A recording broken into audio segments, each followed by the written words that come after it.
Poštovani gledatelji, dobro vam večer u Paravanu.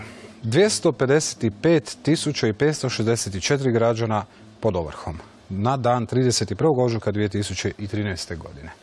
Pritom u prosjeku je svaki građanin pod blokadom dužan 73.000 kuna, odnosno 13 prosječnih plaća mjesečnih. Prema dosadašnjoj dinamici otplate treba će im 7 godina da otplate ovakve dugove. Sveukupno nekih 18,75 milijardi kuna je ukupan dug koji se traži eto i putem ovrha. Da li to baš mora biti tako? Razgovarat ćemo u večerašnjem Paravanu sa našim dragim gostima. Prije svega gospođu Sandru Artuković-Kunšt, zamjenicu ministra pravosuđa. Pozdravljam, dobar večer. Zatim gospodina Ratka Boškovića, novinara i ekonomskog analitičara. Pozdravljam, dobar večer. Te gospođu Dijanu Kladar, pravnu savjetnicu Društva za zaštitu potrošača Potrošač. Dobar večer.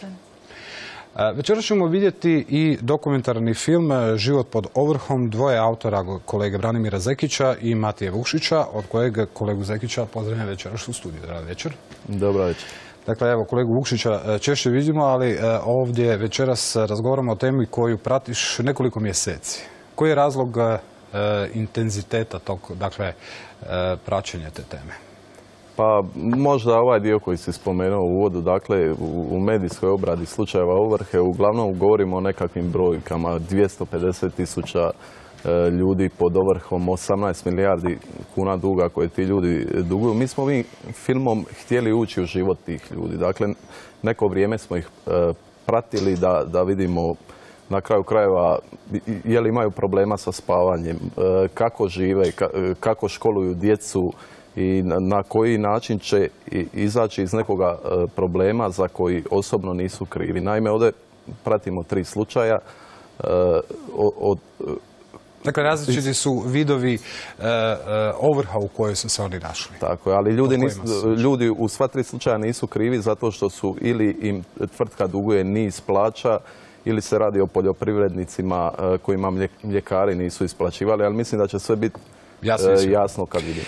Pa evo, onda da ne duljimo, dame i gospodo, pogledajmo, poštovani gledatelji, film autorskog dvojica Zekić-Vukšić, Život pod ovrhom.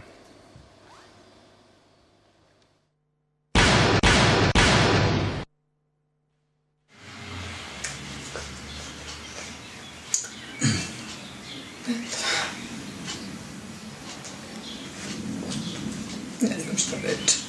Vidjet ćemo kako će biti. Možda su mi djeca živa.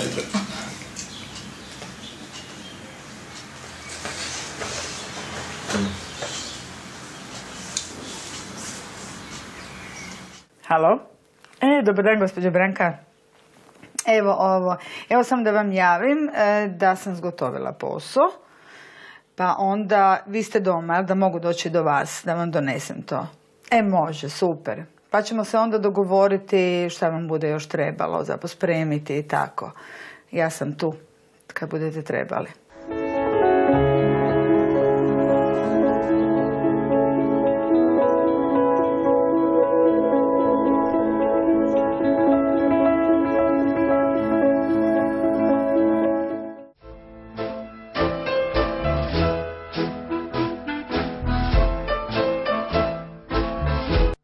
Ivica Barišić, zovem se i radio sam u Diokiju 28,5 godina. Dužni su mi 7 plaća i otpremninu.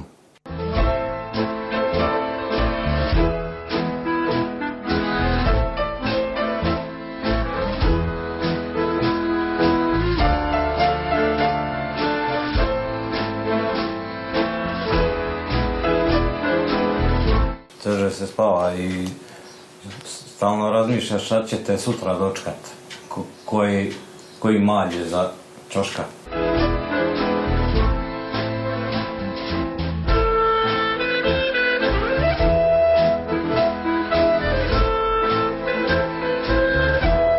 Račun mi je u FINI blokiran već dosta dugo, a sad su još mi natovarili, nakalili i ovaj dug od banke na FINI.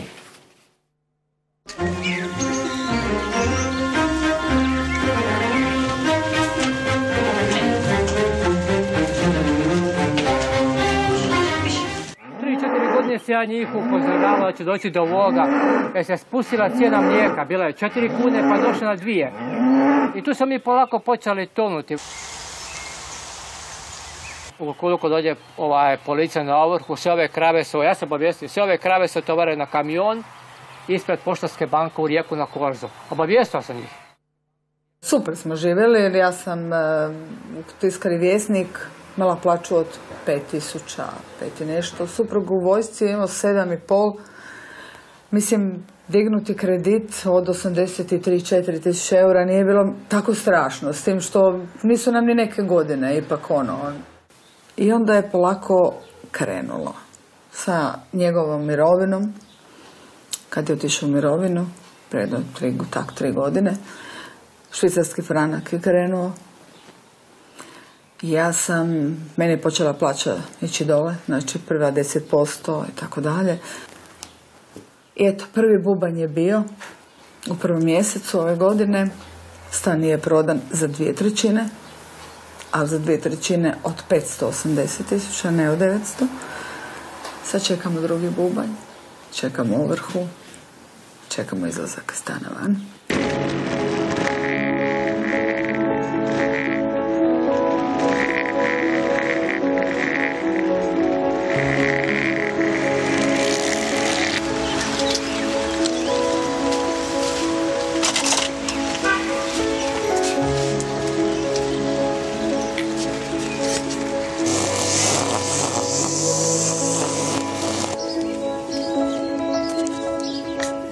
Nebole, kad nemate vinova, kad ne možete opušteno živjeti, kad razmišljate da će sutra, da će vam doći netko, da ćete morati otići, a kuda? Računi stižu, bojao sam se da mi ne isključe i struju i vodu, da mi ne zatvore. Rađe sam išao na burzu nego da ostanem tamo. Ovako sam sa burze nešto dobio, pa sam uspio nešto i računa poplaćati. Da sam ostao tamo, ja danas bio i bez struje i bez vode. Ja kad bi dobio to i otpremninu i te zaostale plaće, ja bi se riješio duga. I mogu mirno spavati. A sad moram svaki dan se razmišljati šta će biti.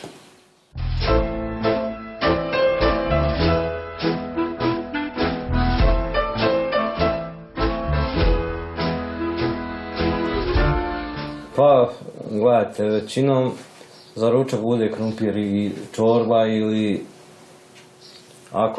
ako se smogne kakvi malo nešto novaca da ostane, kupi se koji komad mesa da malo bude kao eto, nedjeljom bar, kak spada.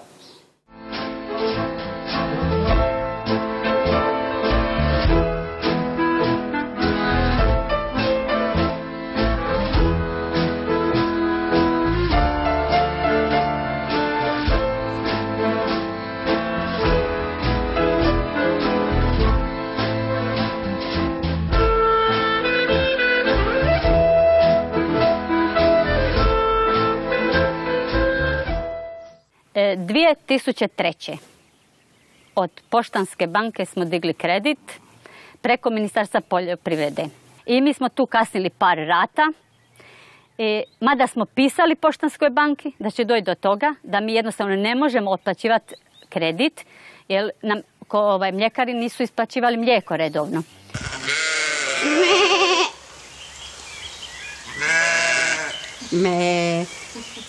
Mada mi 2010. godine sam dobio od njih prvu obavijest da mi je kredit otkazan 2007. godine. Znači 3 godine od 2007. do 2009. su mi čekali da mi je kredit otkazani. Lijepo je, molim, provjerite ponovo sve uplatnice i recite mi koliko još dugujem. A ja sam planirao da dugujem još oko 5-6 tisuća kuna. Da se znao da toliko njima dugujem. Međutim, to nije bilo toliko. Te zatezne kamate su se povisile na 34 tisuće kuna. Sad su one došle na blizu 50. Ja sam Hrvatska poštanska banka.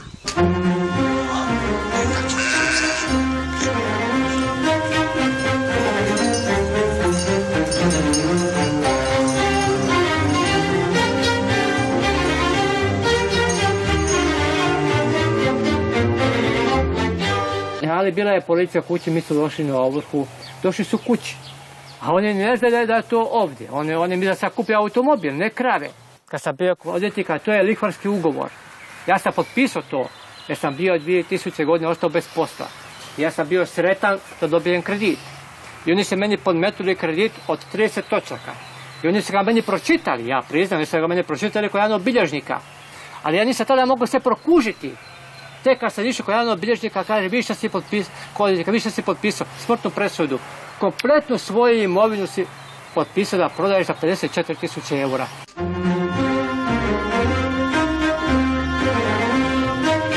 Ja sam Monika Radočaj, predstavnik udruge Živi zid.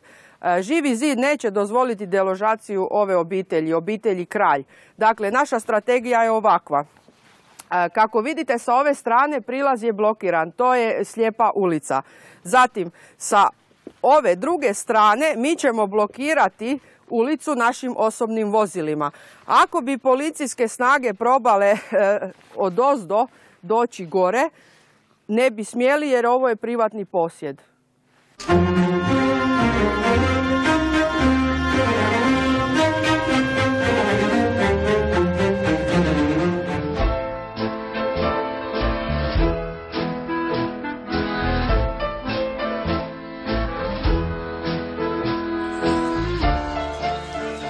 Ja sam pisala pisma da li možda može nešto napraviti da oni preuzmu taj stan pa da im ja plaćam koliko mogu, pa da danas sutra moja djeca ostanu plaćati njima taj stan. Oni su mlađi, neko će ostati u tom stanu, oni će uvijek dobiti novac. Ne, uvijek sam bila odbijena. I sad je tu šta je.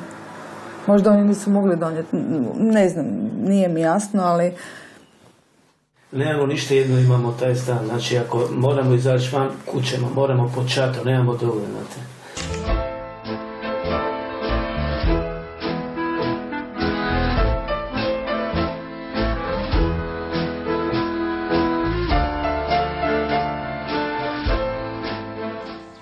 Vesna i Marijane, govori vam Raiffeisen banka. Zaboravite na opuštanje. Kreditni dug nikad nećete otplatiti. Vaš šator je pod ovrhom. Napustite ga u sljedećih 10 minuta.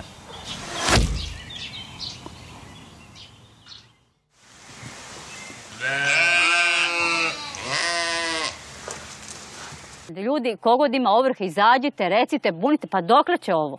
Sad oni meni za 50.000 kuna jednostavno sve ovo uništiti. Sve, za 50.000 kuna. U srijedu će nam uzeti sve, i kuću, i farmu, i krave, i ovce, i sve imanje. A ostane nam samo traktor.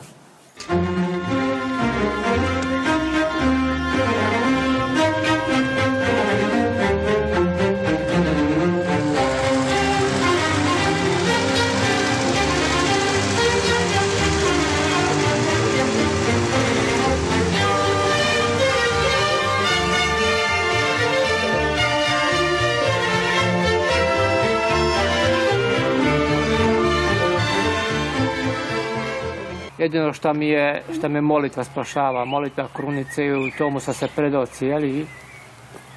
To je jedno. Samo molitva.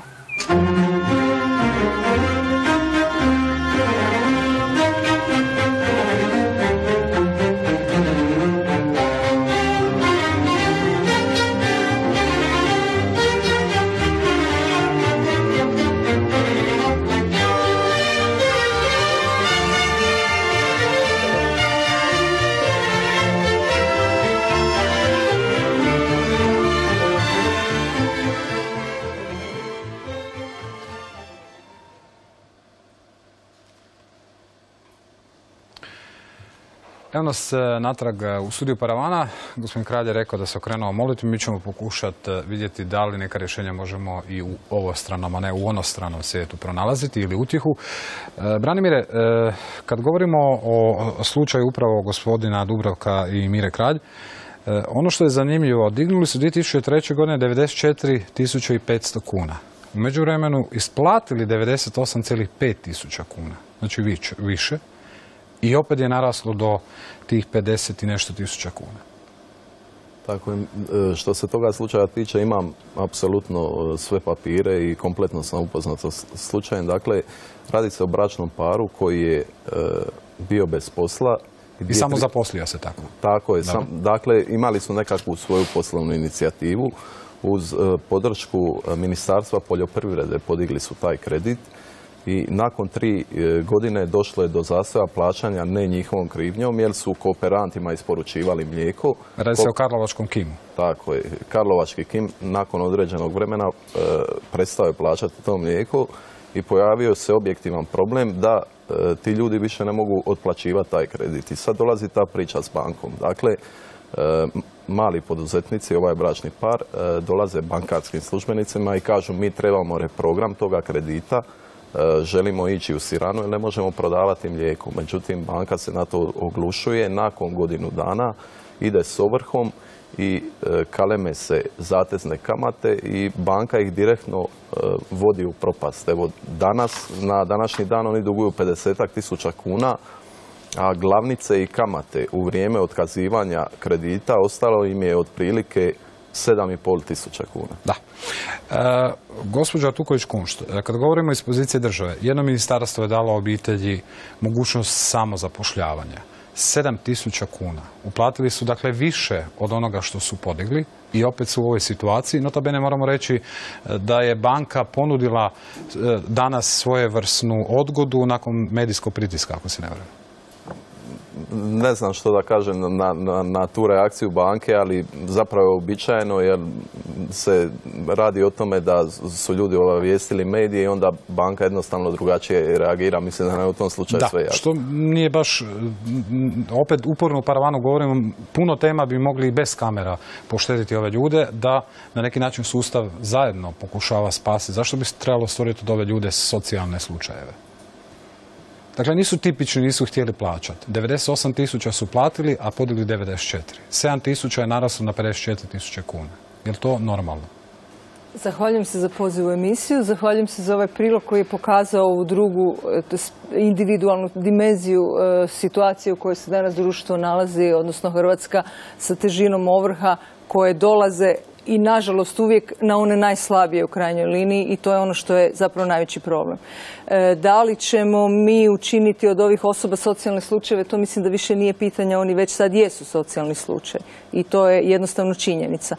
Uzrok koji je do toga doveo je uzrok da u lancu vjerovnika i dužnika na kraju smo došli do ovih osoba, nismo došli do tvornice Kim ili već ne znam, vi bolje znate ko je zapravo njihov realni dužnik.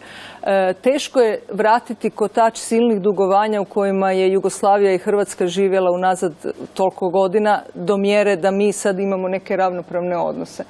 I upravo zato ove osobe treba pojedinačno zaštititi. Ono samo ako mogu dodati na čemu pravosuđe kao segment države zapravo može najviše učiniti je da se otvori maksimalno, stvori prostor da se u tom ugovornom odnosu između vjerovnika i dužnika, dakle ovih osoba i banke, stvori prostor za dogovor i za djelovanje. Mislim da tu naravno i mediji, i općenito udruge i svekolika javnost mogu raditi na tome da se osvijesti ovaj problem pa i kroz. Ovdje ne razgovaramo, dakle ovdje nemamo, namjerno smo išli na jednu tu regulativu pravnog okvira kako stvarati, obzirom da ulazimo u Europsku uniju. O tome se radi. Kad vi kažete to je individualni slučaj, zakon ne može svaki individualni slučaj predvidjeti, ali može taksativno postaviti situaciju. Sad govorimo o nekom pro future situaciji. Vi se sa ovakvim slučajevima svakodnevno udruzi. Pa da, evo, ovaj film je izvrstan primjer, znači, hrvatske stvarnosti. U udrugu Potrošač neprestano dolaze ljudi koji su zapravo na rubu gladi. Oni ne znaju izlaz, oni nemaju novca, oni se ne mogu obratiti odvjetničkim uredima jer ih ne mogu platiti. Udruga Potrošač ima ograničen kapacitet, znači nema dovoljno sredstava za rad s takvim ljudima, koristi veliki broj volontera koji pokušavaju pomoć ljudima. Ono što je definitivno primjećeno u našem radu je da sustav ne funkcionira. Zašto on ne funkcionira? To je točno što je rekla kolegica, razlozi su raznovrsni. Od toga da imate jednog poslodavca koji ne isplati radniku plaću i on naravno ne može svoje dugove pokrivati. No međutim, mi s obzirom na takvu situaciju u državi trebamo pokušati svi zajedno naći način kako prilagoditi sustav pravni.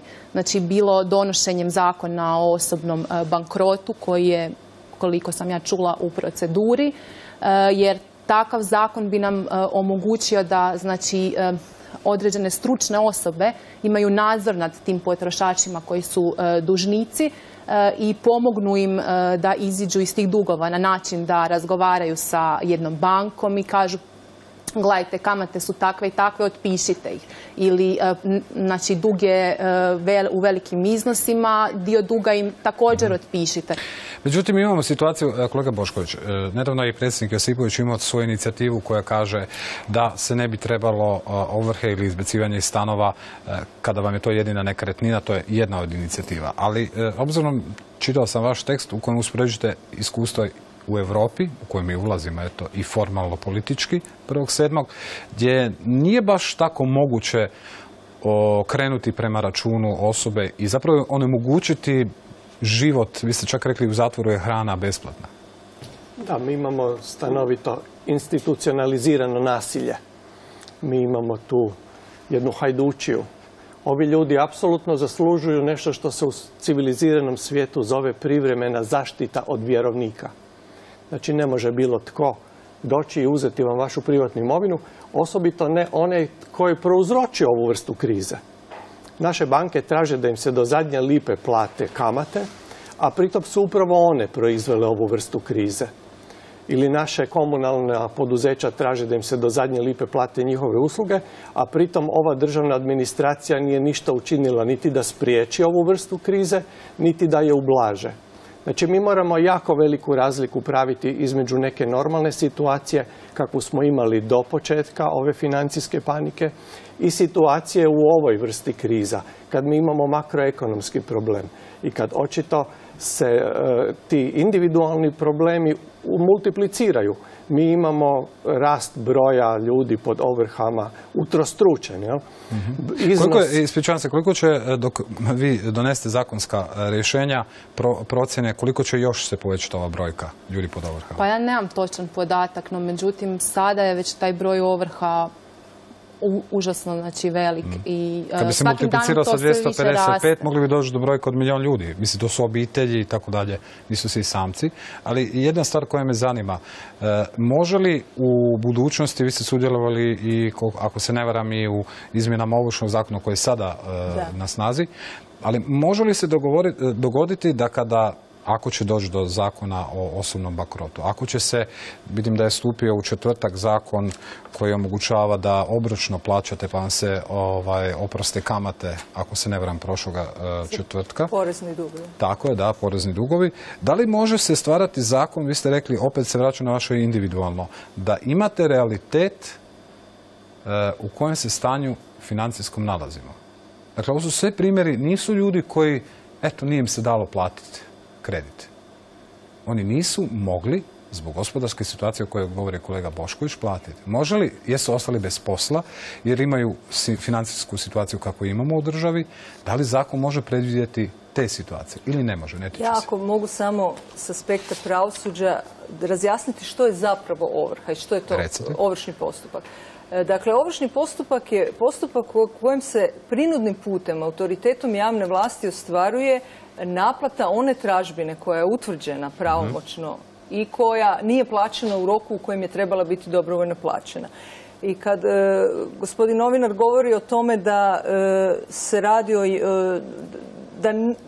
radi se o umanjenju imovine vjerovnika, dakle neko ko je dužnik, on je svojim neplaćanjem umanjio imovinu vjerovnika, pa makar to bila i nama, sad pod navodnicima kažemo, omražena banka. Oprostite što vas prekidam, ali radimo opet znači državu, sustav, nikoga ne zanima zašto je se to dogodilo.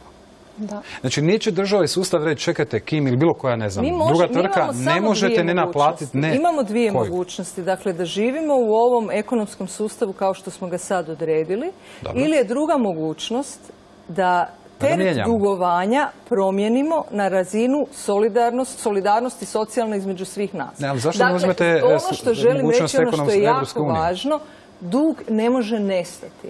Dug se ne može otpisati, duga ne može ne biti.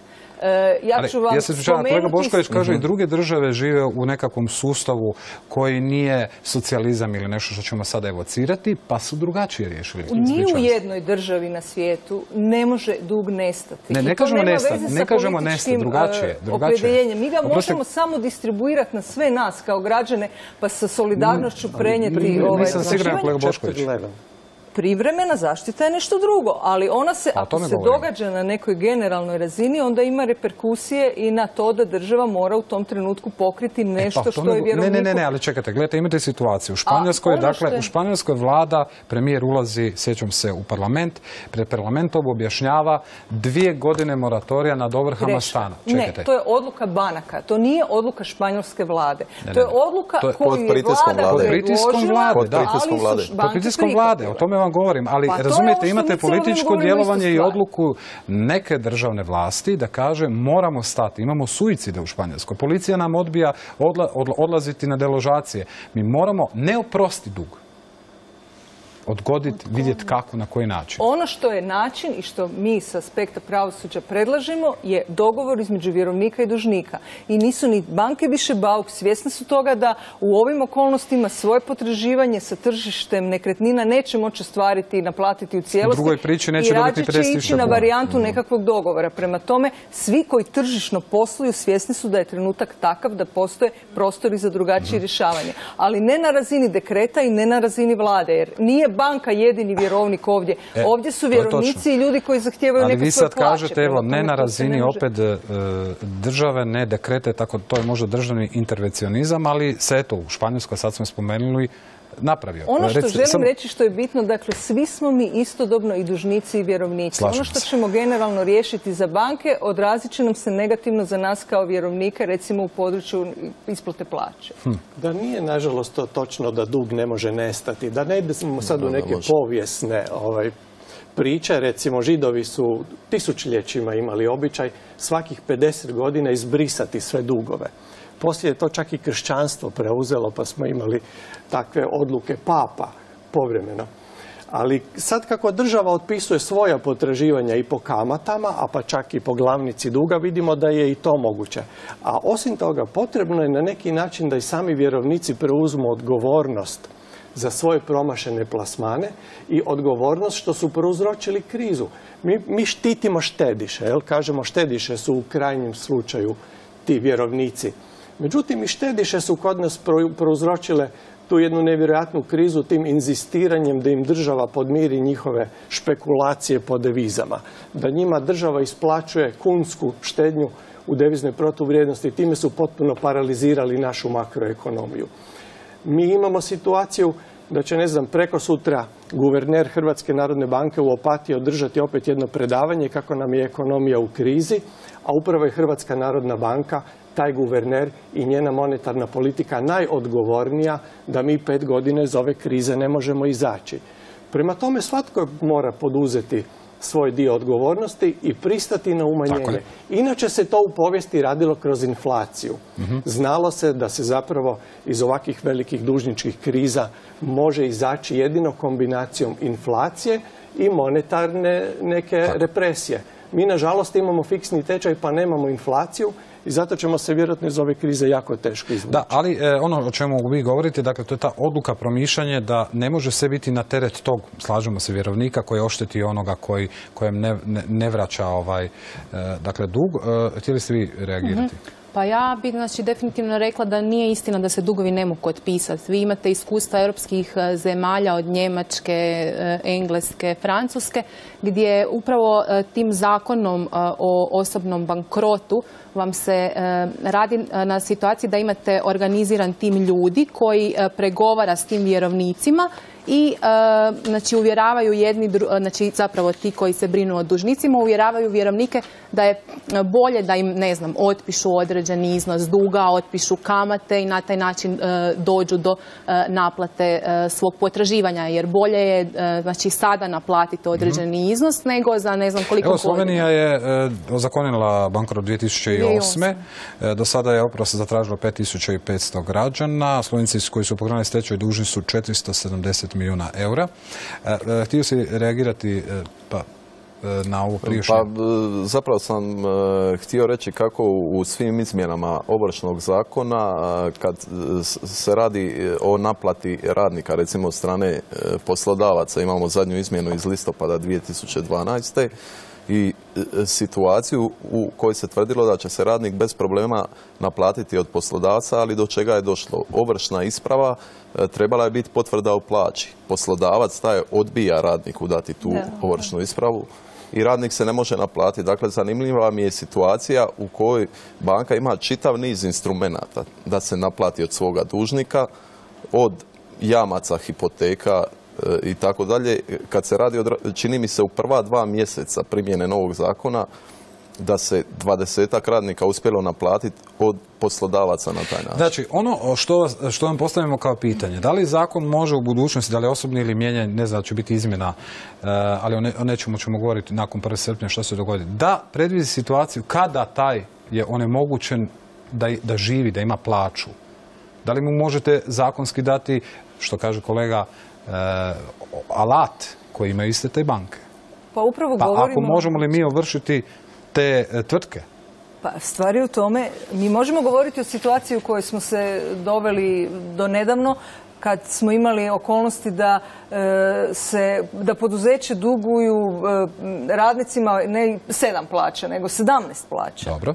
I taj postupak je toliko dugo trajao, nije otvaran stečajni postupak. Zašto on nije otvoren na vrijeme? Mi sad naravno ne možemo vratiti povijest unazad. Ali ko to može? Ko će to napraviti? Dakle, treba reagirati pravodobno. Mi smo ovu situaciju unijeli u zakon i još smo dodali posebno kazneno djelo na izdavanje potvrde o isplati plaće, što je naravno opet sad upitno do koje mjere će se provoditi, koliko je u interesu nekome da se... I koliko mu je u interesu da mu onaj koji mu je dužan zapravo bude kazneno... Da li mogu biti kriteriji od strane države iste kao i prema građanima? Gotovo. Nisi napravio, ako građanin može biti u takvoj situaciji, neka bude i tvrtka i poslodavac. Slažem se s vama i ono što govorimo i što je kolegica zapravo već spomenula, zakon o stečaju potrošača ili osobnom bankrotu ili kako ćemo ga već nazvat, je taj koji će naravno biti fokusiran na pojedinca, na njegove probleme, na njegova ograničenja. Neće ići u hitnu proceduru. Primjerice, evo sad 255.000 osoba i više. Je li nekom zvoni u glavi, čekaj, moramo u hitnu proceduru s tim zakonom? Pa dobro, to je isto jedna od ideja, iako je stajalište vlade da se može čekati. Hitni zakon treba biti iznimka, ali dobro. Ja mislim da 255.000 sudbina, ako spojimo sa obitelji pa dođete do brojka možda o 1 milijun, vrlo onako nešto što bi nekog trebalo za hitno istražiti. Ja mogu samo još napomenuti činjenicu jednu i mislim da je to važno da treba ukazati. Zakon o osobnom bankrotu ili stečaju potrošača nije put da se nekome oproste dugovi. Ja sam oprostu dugova govorila ne na razini oprosta između vjerovnika i dužnika, njihov odnos je takav koji je. Ali možemo li mi demaskirati, ja se vraćam na ovu situaciju. Samo da kažem, evo ovdje smo imali situaciju osoba koje su založile svoj stan za kredit. Oni bi u postupku, kako bi se on trebao urediti, sigurno napustile taj stan i prešlo ili u najam ili u manju nekretninu. To sigurno ne bi bilo rješenje da će ostati u svojom. Ali bi opet bili dužni. Ja opet da se vraćam. 94.500 kuna dignete kredit, platite 98.500 tisuća kuna. Ali ovo je zapravo drugi slučaj. Govorimo o bračnom paru iz Samobora koji je bio u filmu. Slučaj je isto tako zanimljiv jer će im se na drugome bubnju stan vjerojatno prodati za polovicu vrijednosti toga stana i još će biti dužni banci otprilike za stan i pol današnje vrijednosti. A da ne govorimo o jednoj situaciji. Mi smo spomenuli sad tu situaciju rizičnih plasmana, to je zapravo jedan od rizičnih plasmana, tako ga možemo nazvati. Dakle, nekretnina je procijenjena u jednoj vrijednosti kad je kredit dizan, a nekretnina zapravo sad vrijedi... Kolega Bošković pita gdje je odgovornost onoga koji je iz banke procijenio to. Razumijem, ali to mora i država nametnuti ta neka pravila, reci.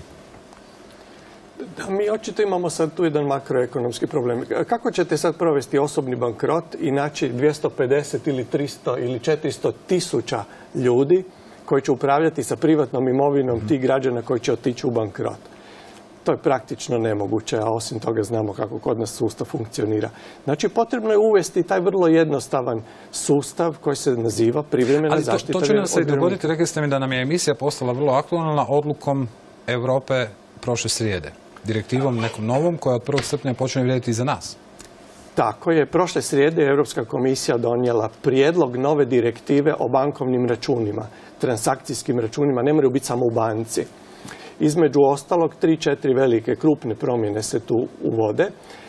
Možda je našim gledateljima zanimljiva ta da će bilo koji građanin Europske unije, a to ćemo biti mi, od 1.7. moći otvoriti transakcijski ili bankovni račun u bilo kojoj zemlji, u bilo kojoj banci. Jel nas onda FINA može u Finskoj ili ne znam u Španjolskoj? Jako teško će to biti izvesti, a osim toga banke će morati otvarati svakom građaninu koji to zatraži takozvani bazični račun, bazični transakcijski račun, koji se de facto neće moći blokirati, koji će omogućavati građanima, odnosno klijentima, da obavljaju bazične bankovne poslove, da ulažu novac, podižu novac, da imaju debitnu karticu, da mogu plaćati s tog računa svoje obaveze i svoje račune. Jedina će biti razlika u tome da u tom računu neće moći ulaziti u dozvoljeni minus. Kako je taj bazični račun opisan, to ne piše eksplicitno, ali to je potpuno jasno. On se neće moći blokirati. Smatra se da je bankovni račun koji funkcionira elementarno ljudsko pravo. Zato ja kažem da kod nas vlada to institucionalizirano nasilje. Naveli ste primjer u svom tekstu, dakle osoba i mi smo čuli to, dakle za 300-400 kuna ste dobili od FINE primjerice blokadu, cijelu vam plaću, sve su imate zaustavi, vi ne možete doći do tog računa i ne možete platiti, dakle o tome govorite, da to je nešto što se ne može dopustiti. Blokiraju i kreditne kartice. Zašto blokiraju kreditne kartice? To je potpuno nejasno. To banke čine. Vi ne možete na kreditnu karticu dići 200 kuna pa platiti na svoj tekući račun. Prema tome, to neće moći biti tako. Čak i ovo skidanje novca s računa je u biti neprihvatljivo. Jer može se recimo reći banci da nekome od njegovog budućeg priljeva uzima, na primjer, polovicu i plaća neki dug. To je sad to pitanje. Ili 2/3. Ili sve, recimo, povrh nekog zajamčenog minimuma. Ali to da se ljudima sve uzme. Tako je, zajamčeni minimum. Dakle, mi moramo otići u FINU ili ne znam gdje, ispravite me, kad saznamo, jer obično, iako je obveza zakonska da nas obavijeste o ovršnom prijedlogu, vrlo često, nerijetko ja imam jedan slučaj o kojem ćemo nešto kasnije, nas ne obavijeste. Saznate kad odete tako na bankomat ili tako dalje, prije toga onda morate vi znati da će vam se dogoditi, vi ćete reći, vi ste znali da imate dug, ali nemate plaću. Govorimo o situacijama kad vam netko drugi nije dao plaću za goli život. I onda morate tražiti da vam se zaštiti. Postoji u zakonu 2/3 zaštite. To niko ne pita. Naime, nitko ne upozorava na to pravo potrošača da ima pravo otvoriti zaštićeni račun. On se mora sam raspitati o tome. Znači, banka nije dužna obavijestiti potrošača. FINA nije dužna obavijestiti potrošača. Znači, to nije ušlo u izmjene. Tako je. Znači, ovog ovršnog zakona. To je vrlo važna stvar. Da li se može očekivati, obzirom na ovu direktivu, ta promjena od 1. srpnja? Ne, to je tek prijedlog direktive, znači on mora tek postati zakon, to mora usvojiti Europsko vijeće, Europski parlament i to će vjerojatno potrajati oko godine dana. Ali intencija je potpuno jasna, znači Europska unija sad jako brine na zaštiti prava potrošača financijskih usluga. Da, u ovom smislu kad govorimo o jednoj cijeloj, Hrvatska biskupska konferencija je izjavila da se stvorila upravo pod egidom ovrhe jedna cijela ovršna industrija, koja isto tako s jedne strane nije baš da prati u potpunosti zakon. Primjerice, ovi troškovi, ja dakle imam, naša gledateljica se javila nakon naše najave emisije, sa svojim slučajem platila je 3 kune u jednom od grada hrvatskih, kontinentalnom, parkingu.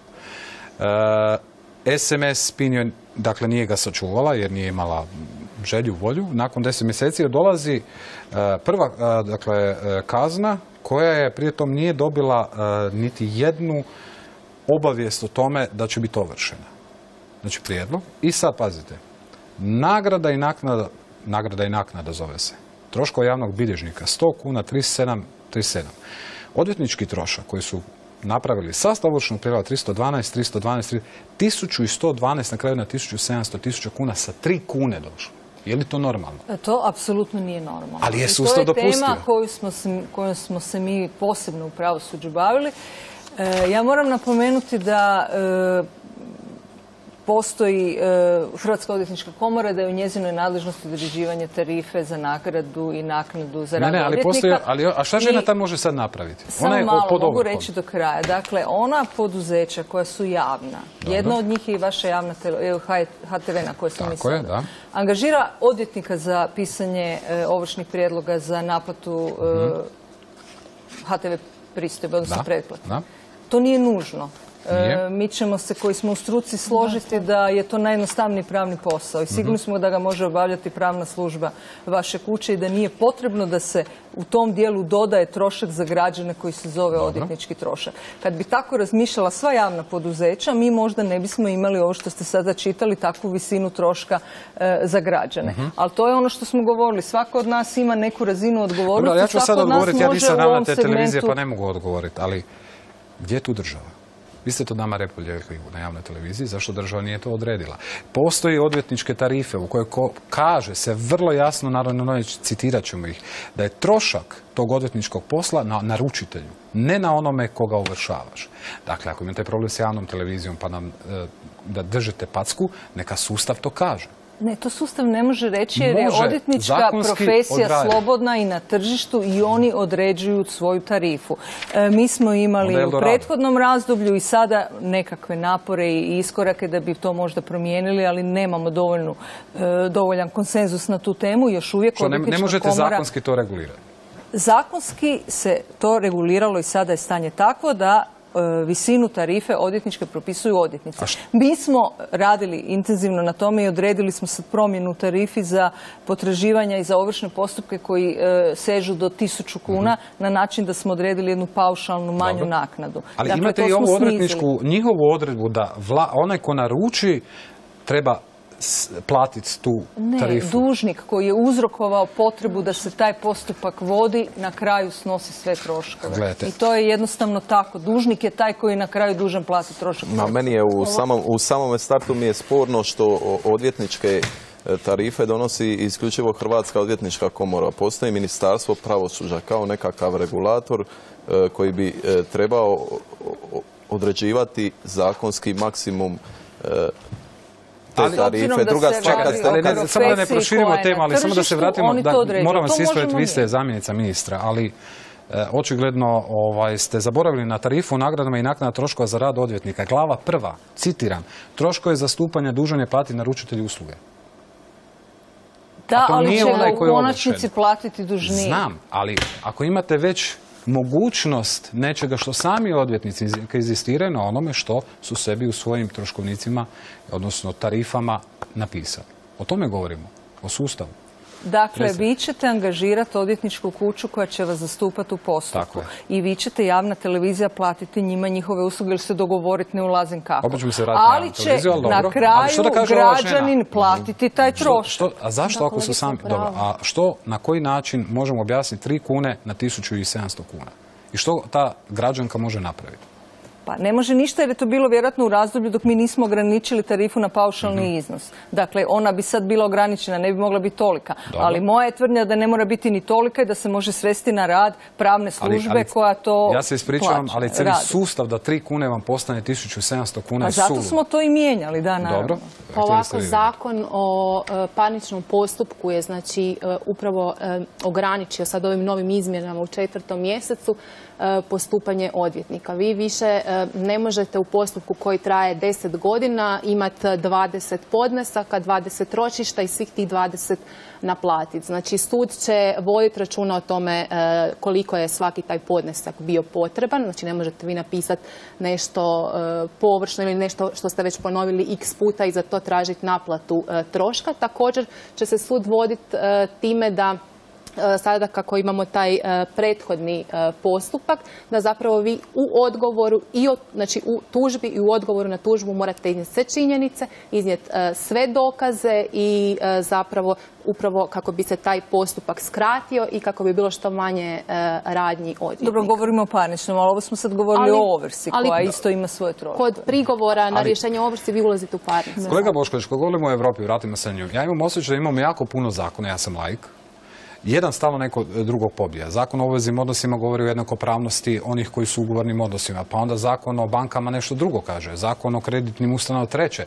I onda svaki bira svoj zakon kako bi onaj koji nema, kako da kažem, batinu, ne može se zaštititi. Da, tu vrijedi pravo jačega. Ko jači, taj kvači jednostavno. Ali to se rješava čak i kod nas, a u buduće će se riješiti na razini Evropske unije koja uspostavlja bankovnu uniju, a poslije toga i zajednički nadzor i regulativu bankarske industrije. Prema tome, već u ovoj, recimo sad, prijedlogu direktive se kaže da će banke morati svakome omogućiti da sve poslove plaćanja prenese sa jednog tekućeg računa u jednoj banci u neku drugu banku potpuno besplatno. I pritom će mu morati pomagati. I cijeli taj postupak neće smjeti trajati dulje od 15 dana. Dobro, to govorite sa smješkom, malo cinično zvuči obzirom na sadašnju situaciju. Dakle, to što mi sad već 20 godina te najelementarnije stvari nismo uspjeli srediti, sad će nam ih, evo srećom, srediti Brisel. Ja bih, ako mogu reći još nešto o tom zakonu o osobnom bankrotu. Znači, u europskim zemljama vam to funkcionira po principu da vi imate nekakav prethodni postupak u kojem vam je zakonom regulirano da, recimo, u roku od godinu dana ili 2 godine vama se ne smiju plijeniti sredstva, znači ne smijete ući u ovršni postupak. Niko vam ne može prisilno naplatiti svoju tražbinu sa, recimo, vašeg računa ili da vam nekretnina ide u dražbu. I upravo u tom periodu, znači koji prethodi bankrotu, vas stručnjaci pokušavaju izvući iz vaših dugova. Većinu ovakvih ljudi, znači koji uredno, koji zapravo žele plaćati te dugove, koji nisu krivi. Mi ne govorimo o otpustu duga, čak i ako imamo povijesne primjere ili slučajne, mi ne govorimo o otpustu duga. Oni će se na kraju nekako izvući, jer će im ovrhovoditelj reći u redu, otplatili ste mi dio ćemo vam dugo otpisati, otpisat ćemo vam kamatu. Čak sada u Hrvatskoj imate neke teleoperatere koji otpisuju svoje kamate, znači na potraživanje. Jer pitali ste me prije emisije hoćemo li imati primjer iz Zadra. Ne bi o njemu previše, osim u jednoj činjenici. Koliko se ja sjećam, oni su digli kredit na 195.000 maraka, 193 su otplatili, pa sa tim kamatama je naraslo na ne znam ni ja koliko. Taj stan je dakle na bubanj i za istu nekretninu ta ista banka je dobila novog kupca koji je eto dignuo kod njih opet novi kredit. Dakle, za istu nekretninu. Mislim da to je taj Eldorado o kojem vi govorite. To se mora riješiti regulativom. To doista mora riješiti država. Ona mora voditi računa o tome da sa stotinama tisuća ovakvih slučajeva zapravo ne napravi enormnu makroekonomsku štetu. Nama se čini da mi individualnim tim primjerima i slučajevima nešto rješavamo. Ali kad vi to sve uzmete zajedno, tu množinu, tu količinu duga, vi vidite da zapravo uništavate ekonomiju u cjelini. Jer lako je nekome naplatiti neki dug, neki kredit, neku kamatu. Ali ako vi pritom izazovete paniku, ako pritom još smanjite privatnu potrošnju građana, pa onda imate začarani krug, onda oni još manje troše, još manje kupuju, a onda i proizvođači više ne mogu ništa ni proizvoditi, ni nikome ništa prodati. Onda mi imamo zapravo jednu situaciju da idemo u slom. Ali isto tako, postoji druga strana vage ove situacije. Dakle, uređeni financijski sustav podrazumijeva da postoji odgovarajući pravni put, zato to je u pravosuđu, da se u skladu sa predviđenim unaprijed propisanim normama provodi ovršni postupak. Taj postupak nikad nije ugodan i to je uvijek nešto što je grozno i teško i samo u idealnom svijetu ovrhe nema. Ovrha će, nažalost, postojati tamo gdje postoji dug. Ali u nekom dijelu svijeta razmišlja kako ga olakša, kako ga izvući, kako ne stoji socijalnog slučaja. Ali ono što ja želim reći je da postoji i druga strana i da mi naravno nismo ovdje doveli zainteresiranu javnost koja se zove, ne znam, obrtnici, poduzetnici ili ko drugi koji ima koristi od toga da se ovrha ovako promptno sada provodi. Oni su naravno zadovoljni, neće vam se javiti u emisiju, neće o svom zadovoljstvu da su uspjeli nešto naplatiti govoriti. Ali želim samo reći nešto da ugrožavanje dobrog sustava ovrhe dovodi do toga da nam se povećavaju kamate za kredite, da upravo ovo što govorite, fluktuacija ili putovanje financijskih sredstava bude teže nego što je sad, da se ona financijska klima koju mi želimo stvoriti ne stvara. Prema tome ima i drugu stranu. Samo 2 rečenice. U nekoliko navrata je gospođa Artuković spomenula uređeni pravni i financijski sustav. Hrvatskoj bi mogli govoriti na taj način da danas ovome radniku iz Dioki-a ne prijeti ovrha za struju, a ista ta ovrha za struju nikada nije došla Dioki-u za više stotina milijuna kuna pod političkom arbitražom. Ok, s tim ćemo i završiti. Pravni sustav koji vi zazivate, nažalost, nije realnost Hrvatske. Pa u tom realitetu o tome govorimo. Pa sad je pitanje, ćemo odustati ili ćemo ići naprijed? Da, evo, samo još jedna intervencija. Dakle, ministarstvo ima radnu skupinu koja bi trebala do kraja godine dovršiti novi ovršni zakon. Mislim da je situacija previše alarmantna da se toliko dugo čeka i da bi to zbilja trebalo ići po hitnom postupku. Govorimo o stečaju potrošača. Hvala vam lijepo. Nadamo se da će netko shvatiti da ipak hitnost je 255.000 ljudi. Poštovani gledatelji, vjerujem da mnogi od vas pri malim ekranima imate i slične probleme. Nadamo se da će netko shvatiti da je za vas to hitno. Vidimo se sljedećeg tjedna.